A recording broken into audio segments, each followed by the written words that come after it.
It's an amazing, amazing thing that we are doing this tonight over the internet.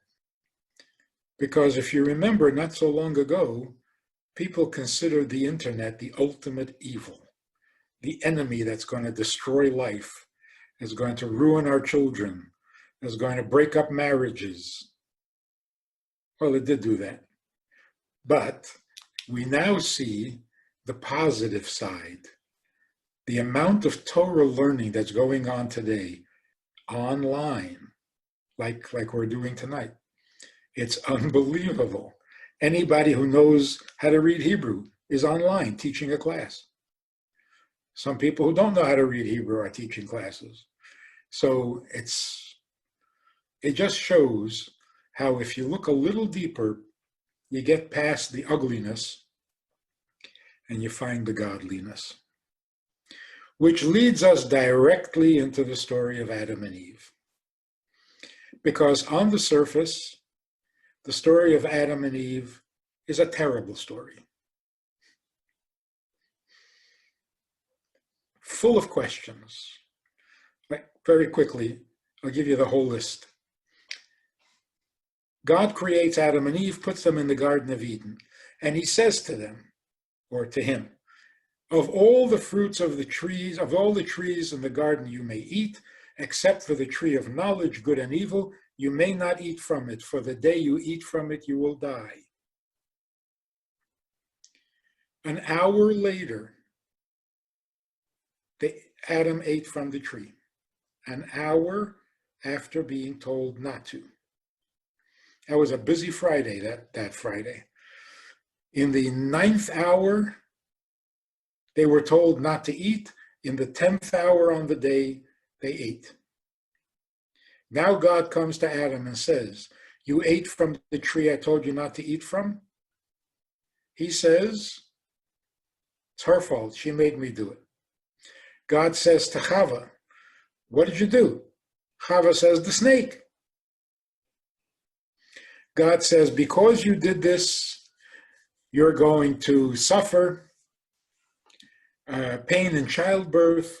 By the sweat of your brow, you're going to make a living and eat bread, and so on. Okay, here are the questions.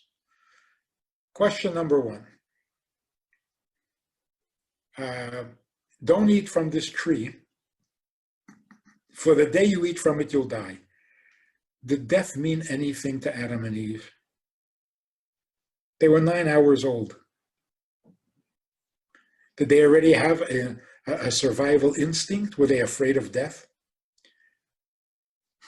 More than that, did they have any idea what death meant? Nothing had ever died. Question number 2. What kind of a mixed message is this? Don't eat from the tree. The day you eat from it, you'll die. Do I or don't I? There's a day I will eat from it. God didn't say if you eat from it. He said the day you eat from it, you'll die.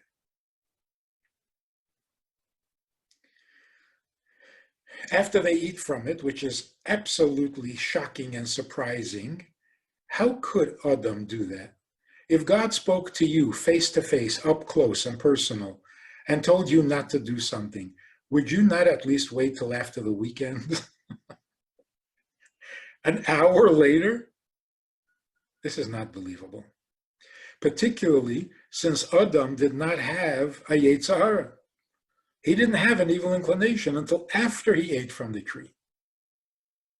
So all the commentaries that say, see, that's what the Yetzer Hara does to you. Yeah, it would do that to me, but Adam didn't have a Yetzer Hara. And also, how can God be so ineffective? He made no impression that Adam could ignore him an hour later. It's not like Adam could be confused as to who God was talking to. Imagine Adam saying, talking to me? Yeah, you're the only one. So how is that even possible? But then God comes and says, you ate from the tree I told you not to eat from. He blames her. This is not believable. Corruption so quickly, so early, doesn't make sense. Then God says, because you did this, you're going to suffer. That's really not fair. You cannot add more punishment after the fact. There was no warning of suffering. The deal was you eat from it, you die. Now God says, oh, you're not just going to die. Before you die, until you die, you're going to suffer. Not right. And the main question is, why tell the story? What are you telling me? You're telling me that a person who had no Yetzer Hara, no bad friends, didn't grow up in a bad neighborhood, wasn't traumatized during toilet training by his mother, and was given one commandment. He lasted an hour. So I have a Yetzer Hara. I have bad friends. I grew up in a bad neighborhood. I was traumatized during toilet training. And I have 612 commandments. It's like, good luck. You haven't got a chance. It's a terrible story. And to start the Torah with that story? Why? Hide it someplace in the back. Okay, now look at what happens when we look with Hasidic eyes, with positive eyes. Same story, no details left out. Here's what happened. Adam and Eve are two souls in heaven, and they are told that they're going to go down to the lowest world to fix it. They're not thrilled at the idea, but if that's what God wants, that's what happens. So now they open their eyes. They're in the Garden of Eden, and God says, of all the trees you may eat, but the tree of knowledge you may not eat. So now imagine Adam and Eve are sitting there on a log, and they're having this conversation. They're a little bit confused because all the trees are kosher.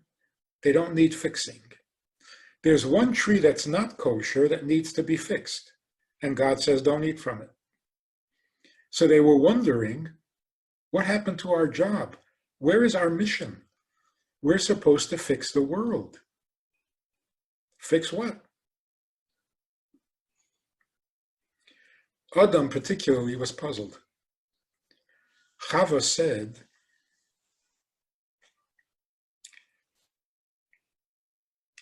God is giving us a choice.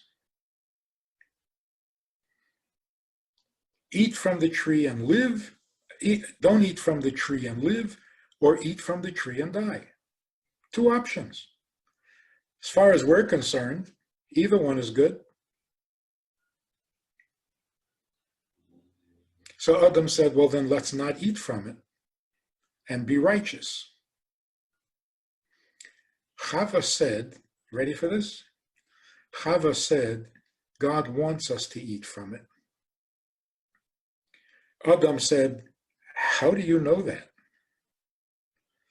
And Chava said, men never listen. He said, what didn't I listen? What didn't I hear? Chava said, our mission is to fix the lowest world. We're not in the lowest world.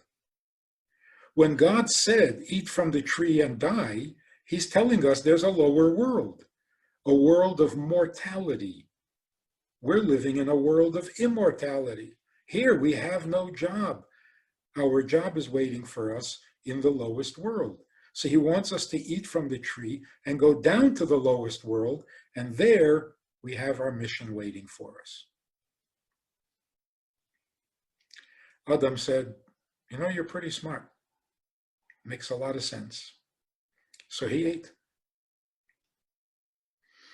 So why did he eat from the tree? Not because he was tempted, not because he had an evil inclination, not because he was spiting God or rebelling. He was doing what God wants.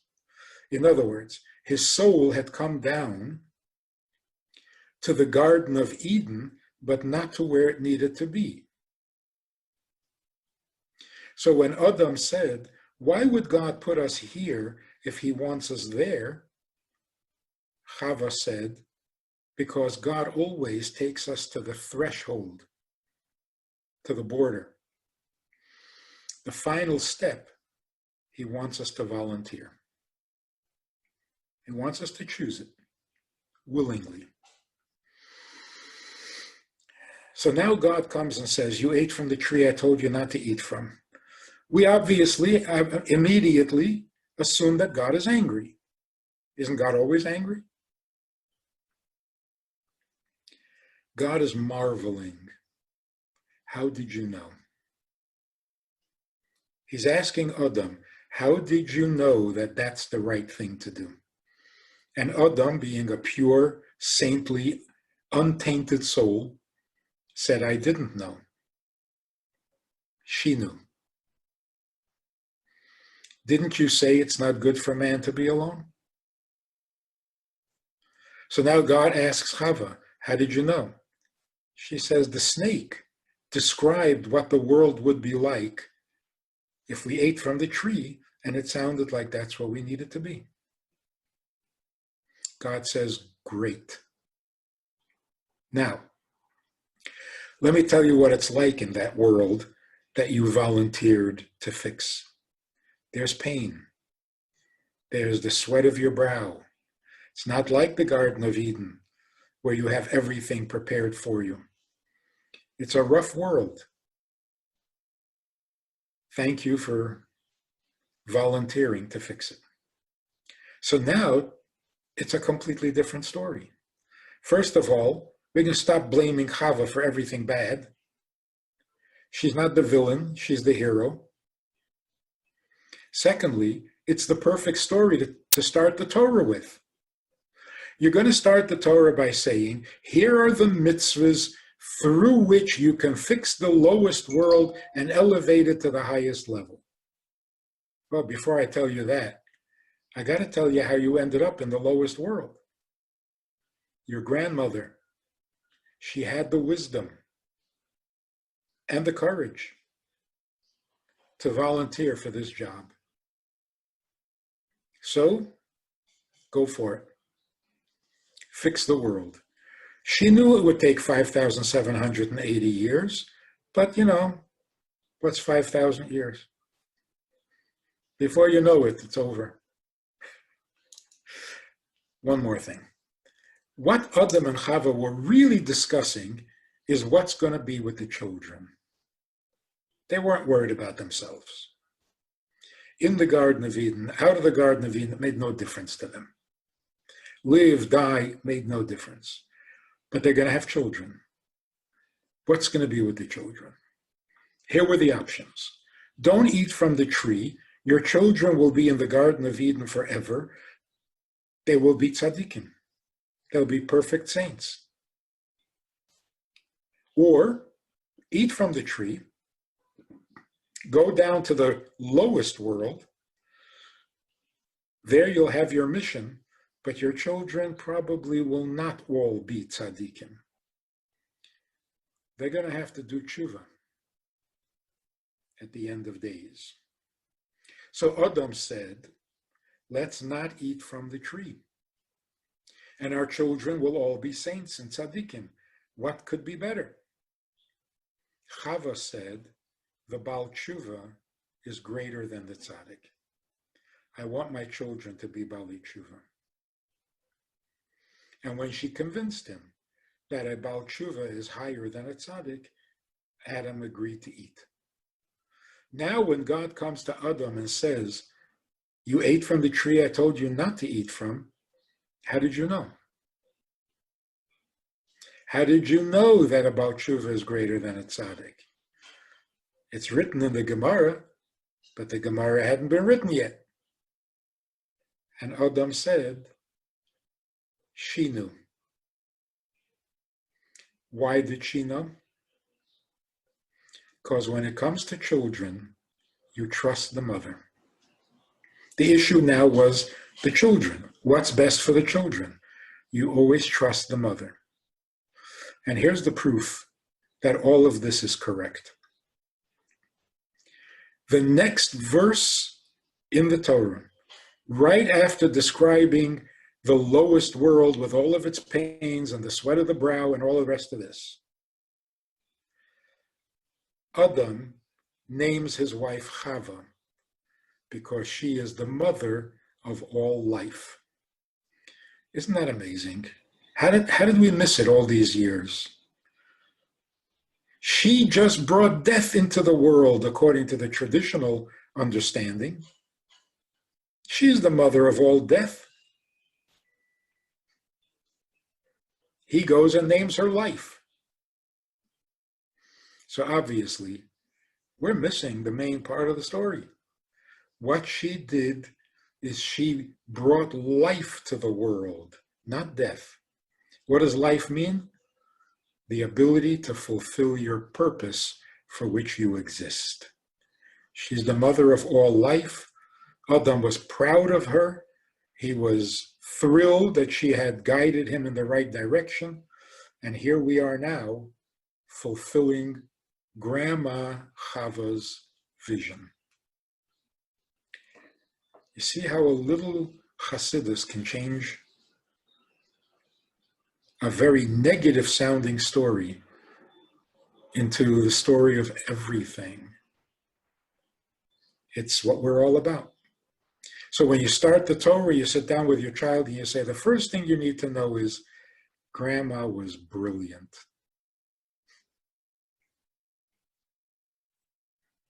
That's the story. So why were they punished? Well, they weren't punished. Why was the snake punished? The snake was not punished. Outside of the Garden of Eden, snakes don't have legs. Just like outside of the Garden of Eden, you can't give birth in an hour. It takes 9 months. There are different conditions for in the garden or outside of the garden. So why is it called Chet Eitz Hadas? Why is it called the sin? Chet doesn't mean sin.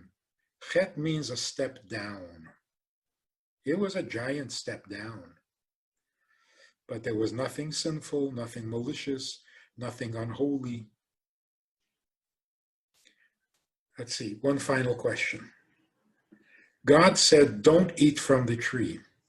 But he really wanted them to eat from the tree. Isn't that a little dishonest? I understand he wanted to give them the option. But he was saying, I don't want you to eat from the tree, when he really did want them to eat from the tree. So even if it was a setup, it can't be a dishonest one. So when God said don't eat, he must have meant it. But then he really wanted them to eat. So what's going on? Both things are true. And this is also very important. God doesn't want us to eat from the tree. And he doesn't want us to die. And he doesn't want the soul to leave heaven and go down to earth. And he doesn't want to create a Yetzer Hara. And he doesn't want to create exile. And he doesn't want to create sin. He doesn't want. But for this relationship of ours to be complete, infinite, and forever, some things are necessary that are not very appealing. So God says, I don't want you to eat from the tree. But I hope you do, because it's got to happen. I don't want to send you away from heaven down to earth. Rather have you close, but it's got to happen. So God himself is doing things that he does not like in order for the purpose of creation to be fulfilled. And so God has the right to ask us to do things we're not comfortable with. But for the sake of the purpose, for the sake of elevating the world to higher than heaven, you got to do some things you don't like. So God has invested a lot, has sacrificed, so to speak, in order for this to happen. The Gemara says, God regrets creating the Yetzer Hara every day. So why doesn't he stop? Well, not until the project is over. So the purpose sometimes is more important than your will. Now it makes sense that sometimes we do mitzvahs and we don't want to do it. Something in us resists, goes against our will, but we do it anyway because in order to gain, in order to rise, in order to achieve something infinite, you got to get past will. Past will is purpose. And then the final question, can everybody do this? God says, don't do the sin, but we can figure out that maybe he really wants us to. No, we can't do that because we have a Yetzer Hara. Only somebody as innocent as Adam and Eve can trust their insight and know what God means and what God wants. We can't do that because we know what we want, and that comes first in our instincts. So we have to trust what God told us, not our own sense, our own impulses, and so on. Anyway, it's a pleasure sharing some Torah thoughts. It's a very good example for how things may appear negative, but they really are positive, very positive. So not only is there a silver lining to what we're going through, it's pure gold. The world is going to be a lot better than the world we are familiar with. So we're not going back to business as usual. We're going up to a much finer, much holier, much more mature world. We're growing up. So pitch in, make the world a little better in tiny little ways, because that's all that's needed now. Tiny little improvements to the world, that we make it perfect so that Mashiach can come and we can start a whole new positive, pure way of living without pain, without death, without sorrow, without regrets. The world as it's meant to be, as Chava envisioned it.